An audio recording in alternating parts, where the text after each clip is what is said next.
on to get this done because we've already laid the foundation for hypothesis testing.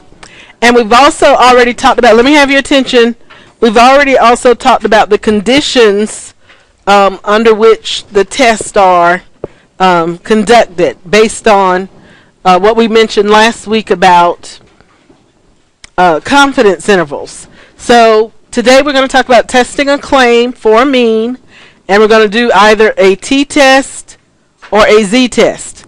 Okay, when do we do a t-test? When what? Sigma is unknown. Okay, which is usually the case. I mean, if we don't know, we're doing a test about what the mean is. So if we don't know the mean, you know, how would you really know the standard deviation, the population standard deviation? We would do a z-test when sigma is known. Okay, and for both cases, we need to know that we have a simple random sample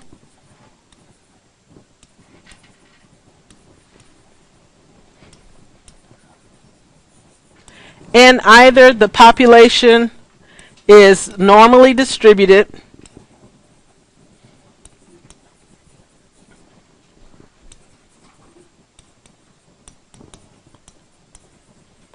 or n is greater than 30. Okay. The other thing we might mention here in comparison is the test statistic, which is essentially the same for each one, except for a t-test we would call it t equals x bar minus mu divided by s over the square root of n. And for z, it would be x bar minus mu divided by sigma over the square root of n. Okay. But, you know, when you look at that, essentially it's the same. We're dividing in the bottom by whichever standard deviation we have, whether it's from a sample or from a population, and we're dividing that by the square root of the sample size. Okay? So we're going to look at a few examples and focus on determining whether or not we should do a t-test or a z-test, and then completing that test. All right, so here's our first example. In a test of effectiveness of garlic for lowering cholesterol, 49 subjects were treated with raw garlic. Cholesterol levels were measured before and after the treatment. The changes, which were calculated by before minus after, in the levels of LDL cholesterol have a mean of 0.4 and a standard deviation of 21.0. I'm wondering if that was a typo. I looked back in the book, but we'll see. It seems really high given the mean is 0.4, but we'll see what's going to happen. Test the claim that with garlic treatment, the mean change in LDL cholesterol is greater than 0. I mean, that almost has to be a typo. But anyway, what do the results suggest about the effectiveness of the garlic treatment? So, after we've read the problem, the first thing we need to come up with would be our hypotheses. And the null hypothesis is going to be what?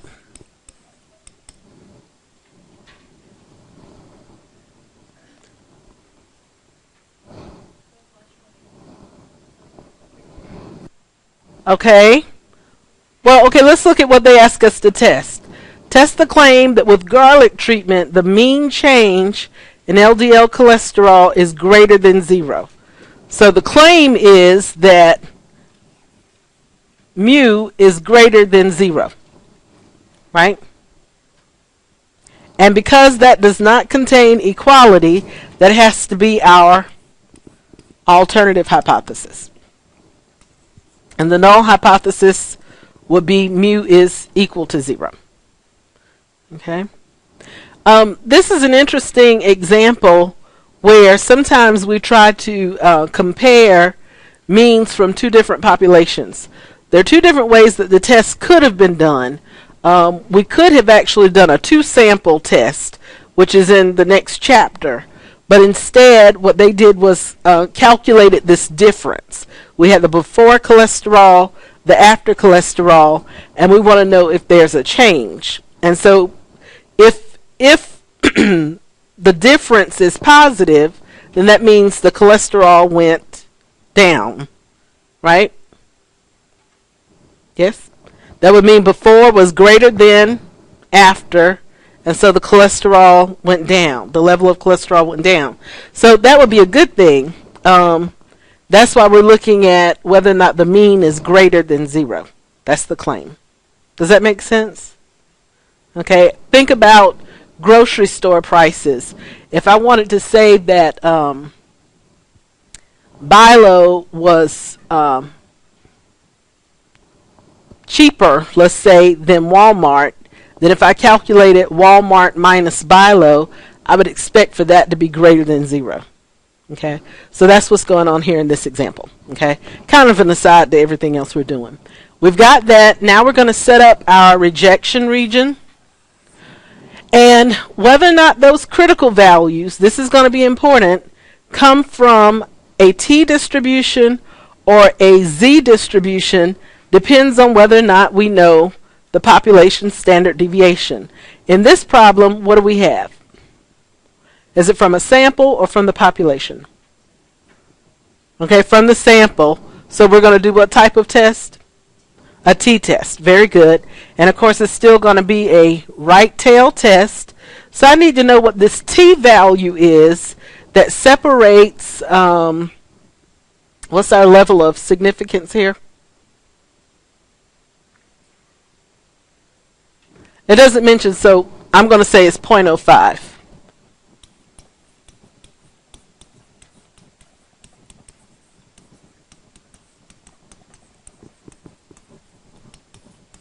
So separates this 0.05 area from everything else. Okay, and last week, remember, we found out that we could find that t value by doing what, inverse t?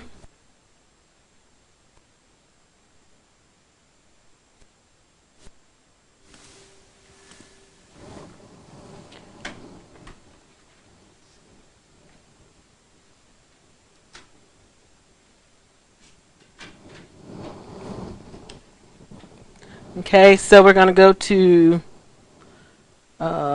second distribution. Number 4 was inverse t.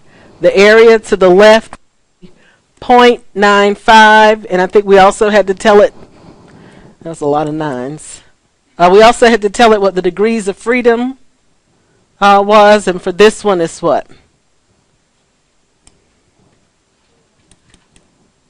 48. Right, 1 less than the sample size. Okay, and so we get 1.68. All right.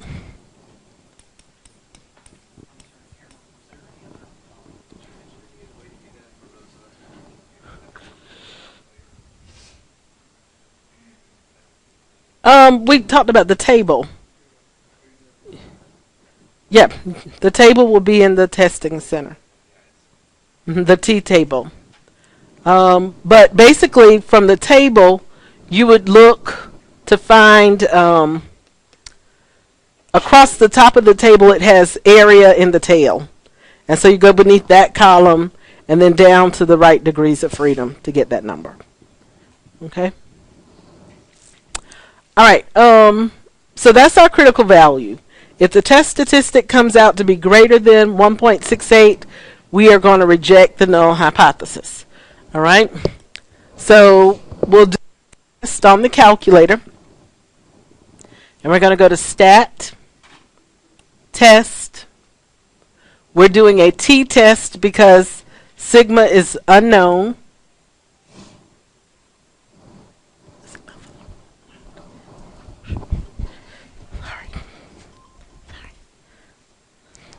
And, okay, we'll make sure we highlight stats. The null value we said was 0. Okay. X bar came out to be 0.4. Our standard deviation, it says, is 21. Our our sample size is 49, and we have a greater than alternative.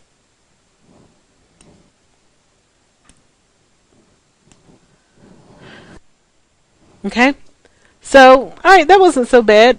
T comes out to be 0.13. This is our test statistic. Okay, this is the witness. So 0.13, when we compare that, T star, I'm going to call him 0.13. When we compare it to what we have here, what do we decide? We fail to reject the null hypothesis. Okay, we fail to reject the null hypothesis. So what do the results suggest about the effectiveness of the garlic treatment? What would we say?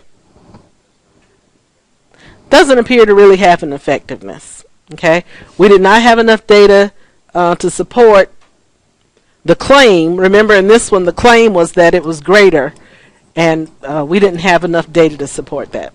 So it appears like you should not spend your time eating garlic. Okay, not for cholesterol. Okay, questions about that? Mm-hmm.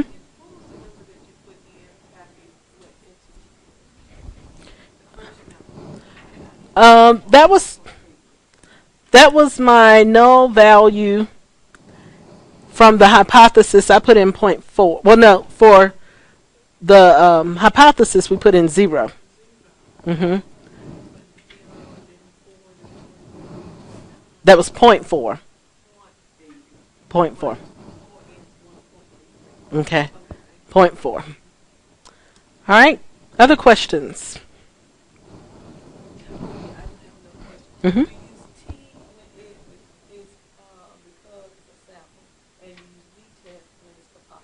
When we have the population standard deviation. That's right.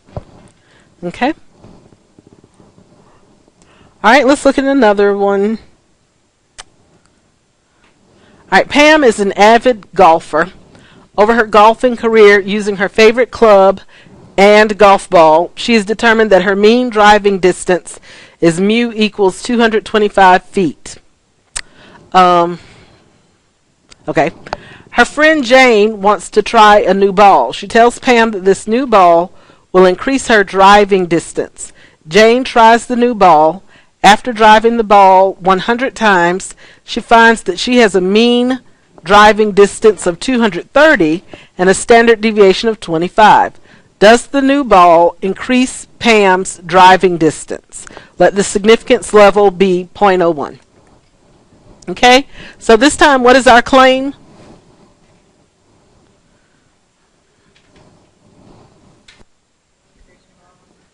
Okay, it's going to increase. How do we write that in symbols? Or what is it going to be?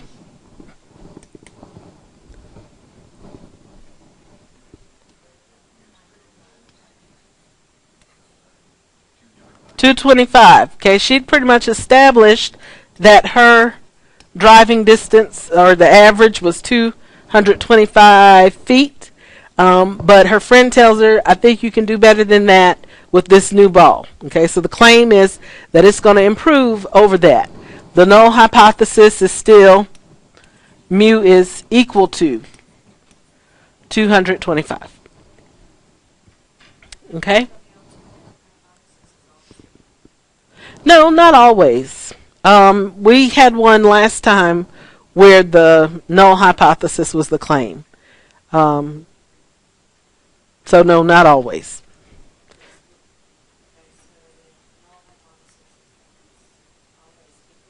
It always contains equals to. That's true. The null hypothesis always has equals to. And the null hypothesis is the one that's being tested. Okay? So we've got our hypotheses. Now we'll set up our rejection region. Okay, this time again we're going to have a right tail test. And when we look at that standard deviation, is it from a sample or from population? From a sample. Okay, so we're going to do a t-test. Very good. And so I'm going to use my calculator again to come up with that value. My sample size was what, 100? And the level of significance is 0.01.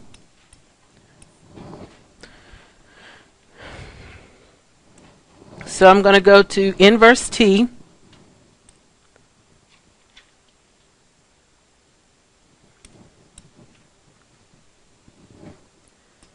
Okay, we want 0.01. And degrees of freedom would be 99. Okay, so I got negative 2.36. That should actually be positive. I should have put in 0.99. But positive 2.36. Okay. Does that reflect what you see there on your table? If you're looking at the table.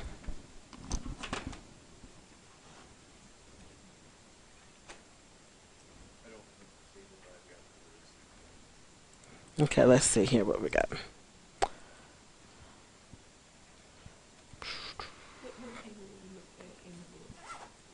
It would be the T table.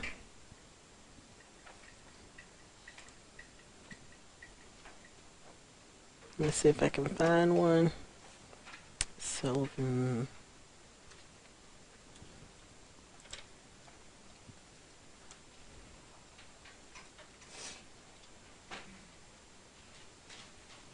we go. And mine's not complete either. Here we go. Okay, so this is a T distribution table. What I would do is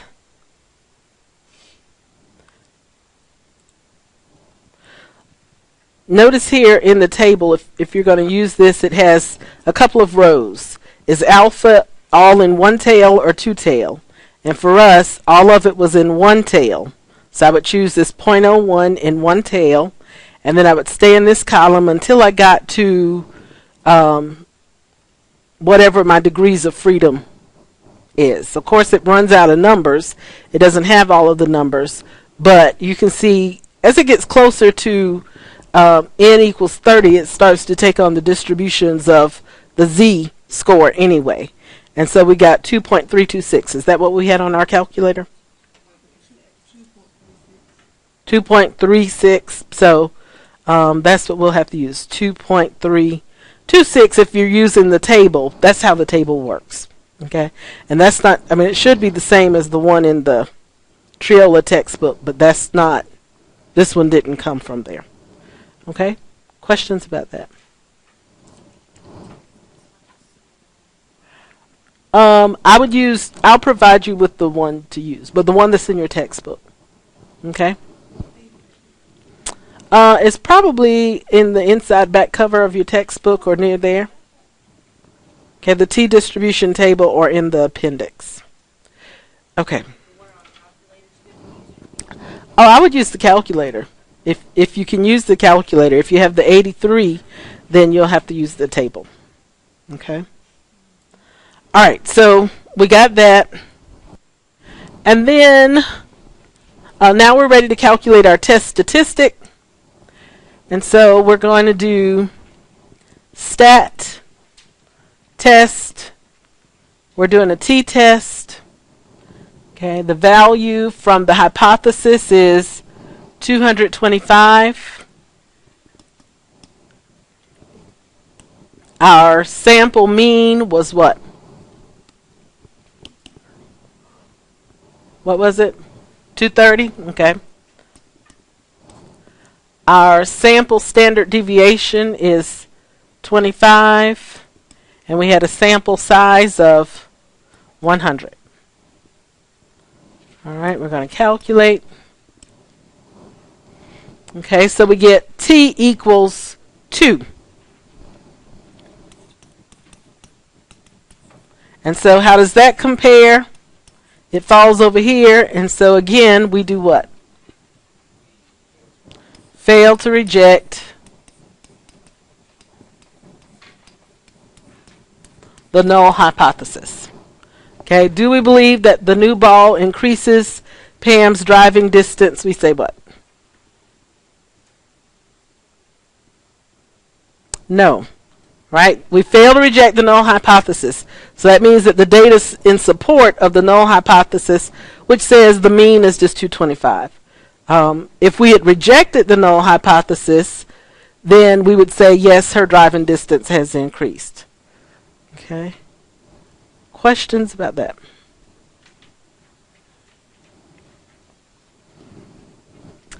All righty. Very good.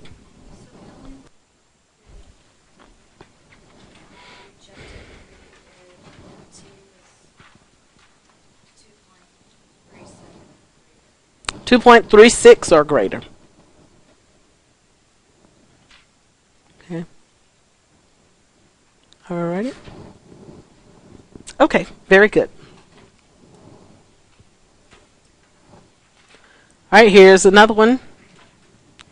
The weights in pounds of discarded plastic from a sample of 62 households has a mean of 1.911.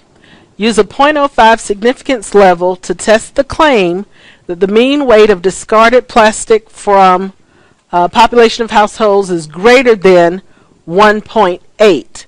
The population standard deviation is known to be 1.065. Okay, so in this case, what's the claim? Okay, mu is greater than what? All right, very good. And is this going to be the null hypothesis or alternative? Alternative. So the null hypothesis is what? Okay, mu equals 1.8. Okay. So we've got that. We're ready to set up our rejection region. Okay, again, we're doing a right tail test, all right tail tests today. What kind of test are we going to do? T or Z? Z test. Because the population standard deviation is known, we're going to do a test. Okay, and the level of significance, 0.05, okay. All right, so this time, if we wanted to figure that on the calculator, we would do inverse norm. Okay, and it should come up to 1.65. Is that right? Inverse norm, and then you're going to put in 0.95. That's our area to the left. That's right. We did use 1.645 for this one. Okay? So if it is greater than, if the test statistic is greater than 1.645, we're going to reject the null hypothesis. If it's less than, then we fail to reject the null hypothesis. Okay, we're ready to look at our test statistic. And so on the calculator, we're going to go to stat, test. This time we're choosing a Z test. Okay, so number 1. All right, the value from our hypothesis is 1.8. Standard deviation is, what was it? 1.065, okay.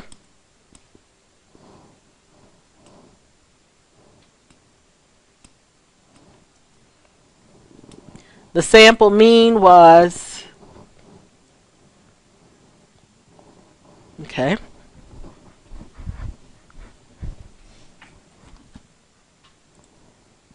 $1.91.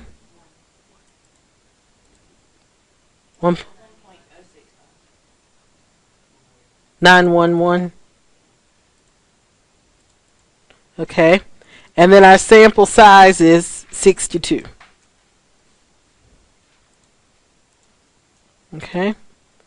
And then we'll calculate. All right, so we get Z equals 0.82. Okay, so that's our test statistic. Z equals 0.82. And again, we fail to reject the null hypothesis.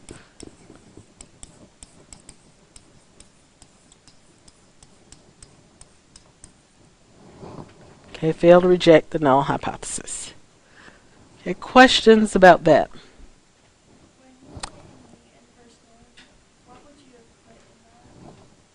I would put just 0.95.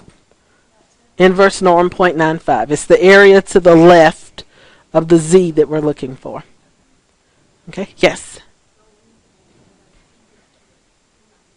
That's right. You put the area to the left and the degrees of freedom for inverse t. Okay. Other questions? All right, very good. Okay, so, I mean, if you can do one hypothesis test, especially if you have a calculator, you can do almost any, because it gives you the important things like the test statistic.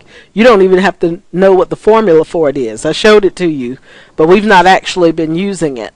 You know, and you've got to be able to find the critical value, the value that separates the unacceptable from acceptable, and then after that, that's pretty much it. Okay? One more example, I think, or is there more than one? Oh, 3 more. Okay.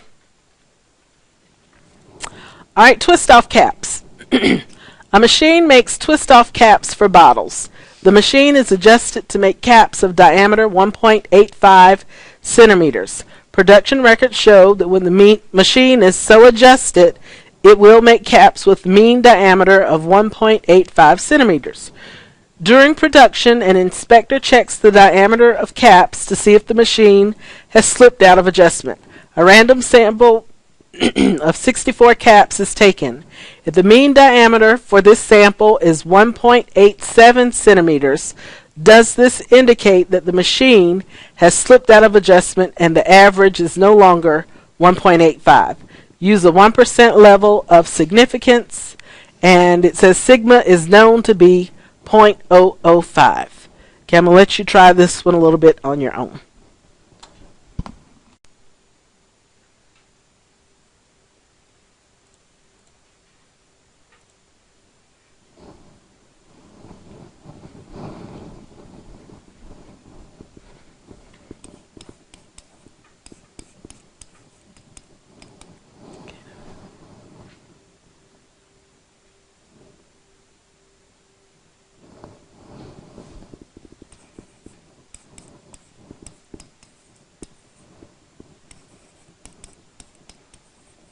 Okay, these are the hypotheses that I came up with. That, first of all, it says it may have slipped out of adjustment. It didn't say which way, so the mean is no longer 1.85. Okay, the null hypothesis would continue to be that the mean is equal to 1.85. Okay, so we set up our rejection region, which in this case is going to be a 2-tail test. In each tail, we're going to have how much? 0.005. And so if we look at that on our calculator,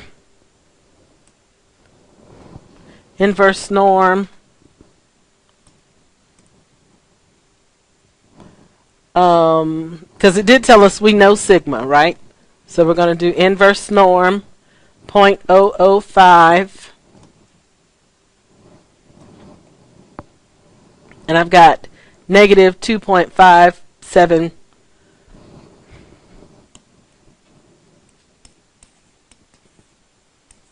In the textbook, the author said for this type of interval, we would use minus 2.575. Okay, and then of course, plus 2.575.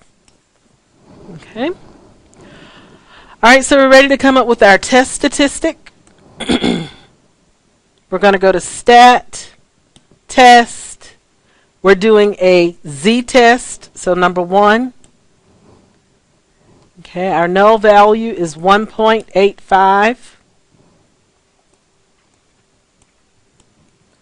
And our standard deviation, sigma, is known to be 0.05.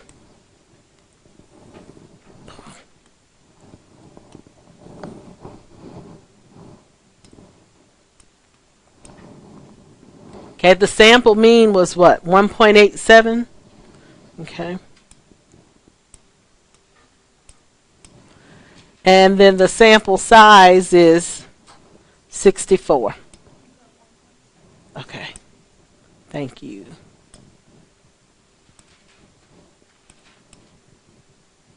Okay, and we're doing not equals to.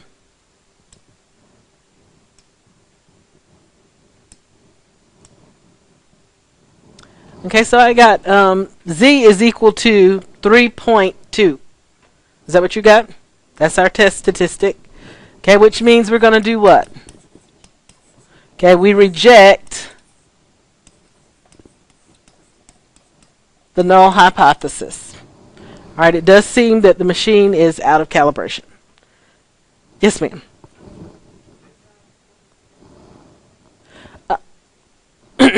Well, because we had this not equals to alternative hypothesis, that lets us know it's going to be a two-tailed test.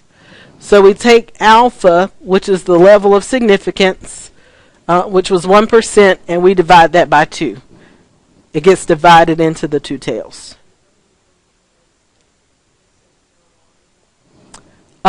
That's right. It didn't say that it increased or decreased, but no longer 1.85. Okay. Questions about that? Yes. So how do you know if you reject? If we fall, these tails, these are bad places to be. So if we fall into these regions, we reject the null hypothesis. There's a real number line beneath this thing, this curve, zeros at the center. Here's 2.575. We compare where this falls. And since it falls beyond 2.575, that's in our rejection region. And so we reject the null hypothesis. We would say in this particular case that we'll reject the null hypothesis if the test statistic is less than negative 2.575 or greater than positive 2.575. Okay?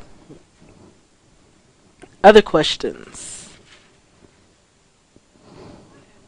Okay. What's the difference? I have a problem with the Mm-hmm. What's the difference? What's the main difference you have one that says fail to reject? What does that mean? That means that we continue to go with the status quo, which is the null hypothesis. If we fail to reject the null hypothesis, then we continue to think that the average is. That's right. The data supports the alternative. Okay? All right, other questions? Okay. All right, let's look at another.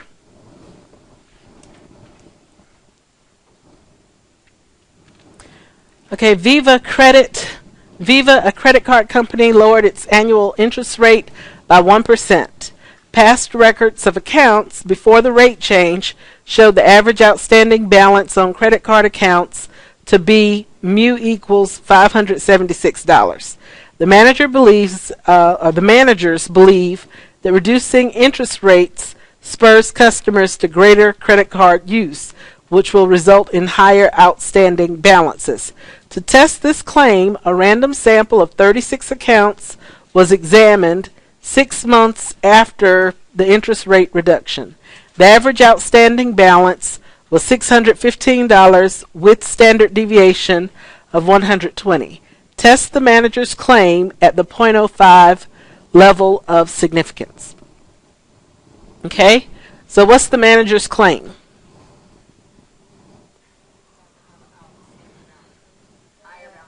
Higher, okay? So the mean is going to be greater than 576. Very good. And so the null hypothesis is that the mean is equal to 576. Okay. We hadn't talked about the p-value method today, so let's do this one by the p-value method, which means we can go right from here to our test after we decide what type of test we're going to do. Are we going to do a t-test or a z-test?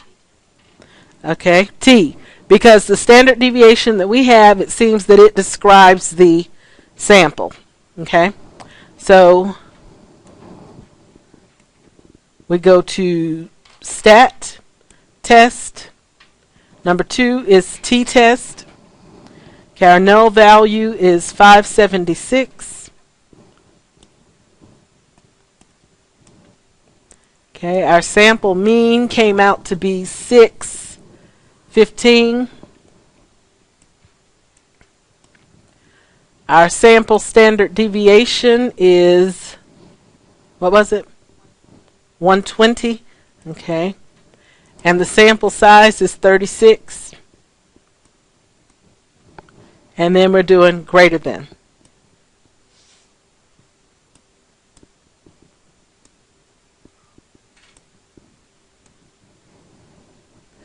Okay, so T, our test statistic. Oh, we said we were going to do a p-value method. Okay, so this is our p-value right here. P is 0.0296. Okay, p-value. All right, what that means is under the assumption of the null hypothesis, there's a about 3% chance that we would see this particular sample mean value. Okay, 3% is kind of unusual, so therefore we decide to do what? Reject the null hypothesis. Yes.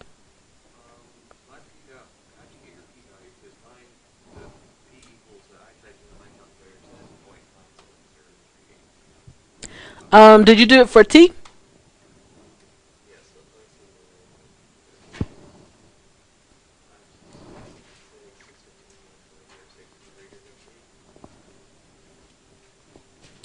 Let's see. Did I even pay attention in that part? Hold on. Second. Stat, test, t-test, and greater than. I've got 576, 615. It's greater than. Okay. Alrighty. So that was our p-value. Remember we said small p-values are red flags. If the p-value is less than alpha, which in this case 0.05 is alpha, then we reject the null hypothesis. Alright.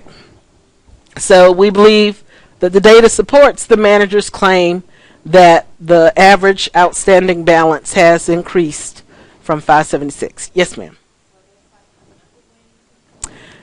Basically, yeah, there are two different methods. We talked about a traditional method and a p-value method. With the p-value method, it puts more emphasis on the sample data. It looks at the probability of getting this value or something as extreme as that. And so basically, it kind of right off the bat says, is that a usual value or not? And the rule was if the p-value is less than alpha, we reject the null hypothesis. And in this case, it was. Okay. Questions about that? Okie dokie. All right, one more problem.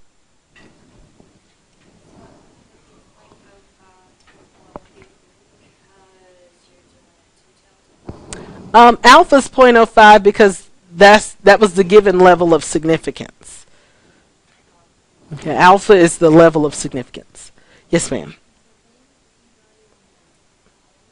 You can always use p-value. You know, there'll be times when I'll ask you in particular about the p-value. So otherwise, it's just a matter of preference. So if it was, if you figured out by the information that this would be a two-tailed test, you would just divide the Yes, for a two-tailed test, we always take alpha and divide it by 2 to figure out how much area we have in each tail. Okay. Different pieces, you know, what's the hypothesis? What's the what are the critical values? And so you got to make sure you're looking at the right table to come up with your critical values, or using the right function on the calculator. Okay. What's the p-value? That kind of thing. Okay. Here's another one. I think this one I did say use p-value for. Whitehall Construction Company figures the cost of a project based on an average idle time of 68 minutes per worker per 8-hour shift. Idle time does not include lunch breaks, but can be caused by delays in material delivery, delays in completion of a prior stage of the project, worker injury, inadequate crew size due to absenteeism, and so forth. A new work schedule has just been completed by the construction foreman. It is not known whether this schedule will change idle time, increase or decrease. To determine if the new schedule changes the average idle time, a random sample of 49 workers was observed during an 8-hour shift. The average idle time was 65 minutes with a standard deviation of 10 minutes. Use a 5% significance level. Does the new schedule change the idle time? And we're going to use the p-value to make your decision. Okay, so we got to come up with the hypotheses first. And so we've got this new schedule, and we're not sure how it's going to affect it. So what's our alternative hypothesis going to be? Not equals to. Mu does not equal 68. Okay, and before it was believed that mu was equal to 68. Okay, and from there, I mean, the p-value method is a lot faster. We don't have to come up with the rejection region and all that kind of stuff. Just go straight for the p-value.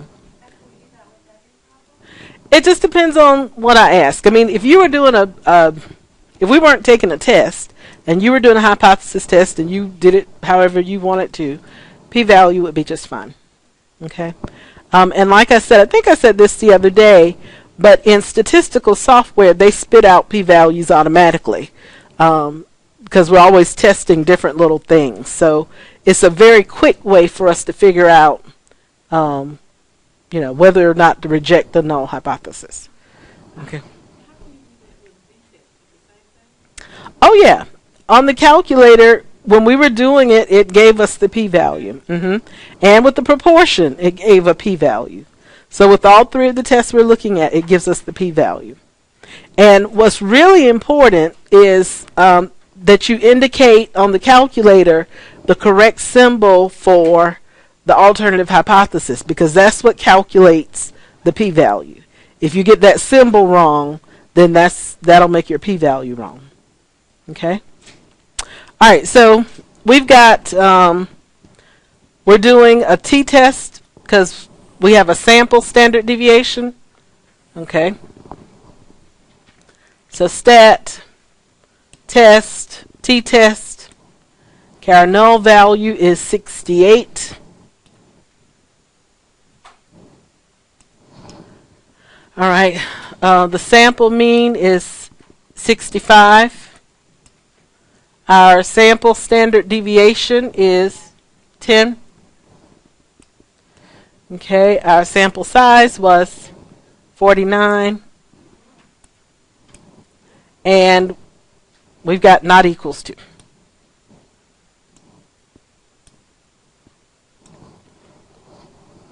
And so our p-value comes out to be 0.041.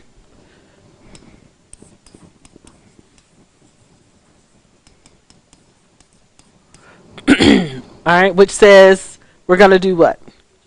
Reject the null hypothesis. It looks like the mean, what was it called? Idle time has changed from 68 minutes. The sample data supports that it's changed. All righty, questions about that?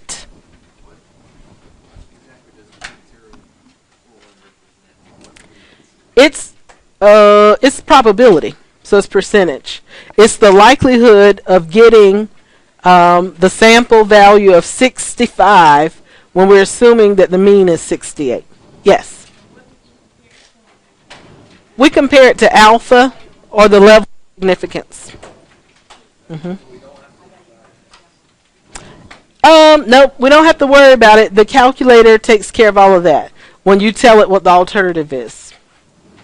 Okay. If we were doing it by hand, we would actually, for a not equals to, have to multiply it by 2, because you could be as extreme in either direction. But the calculator takes care of that for you. Okay?